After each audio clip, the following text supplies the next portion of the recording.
অবস্থা দেখতে পাচ্ছেন, জীবন হাতে নিয়ে যেতে হয় সবসময়। আগের দিনে দেখলাম একটা গাড়ির গুল্লা কেটে ভেঙে বসে গেল, যে কোনো মুহূর্তে অ্যাক্সিডেন্ট হয়ে যাবে।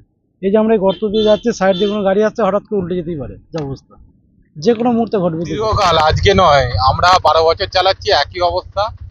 রাস্তা এরকমই, ওই মাঝে মাঝে আসে, ওই পাথর দিয়ে দেয়, পিচ দেয় না কোনোদিন। আমরা গাড়িওয়ালারা অনেকবার বলেছি যে রাস্তাটায় বালি দেওয়ার জন্য অন্তত 3-4 ফুট গর্ত খুলে যদি বালি দেয়, বালি দিয়ে তারপরে পিচ করা হয়, তাহলে কিন্তু রাস্তাটা ভালো হয়। কিন্তু কথা কেউ শোনে না, এই বড় বড় পাথর দিয়ে আর রোলার দিয়ে চলে যায়, পিচ কোনোদিন রাস্তা খুব যাচ্ছেতাই পরিস্থিতি। তো দীর্ঘদিন ধরে এরকম ভাবে রাস্তা হয়ে রয়েছে, প্রশাসন দেখছে তবু কিছু করছে না। তো কি আর বলবো, খুবই পরিস্থিতি খারাপ।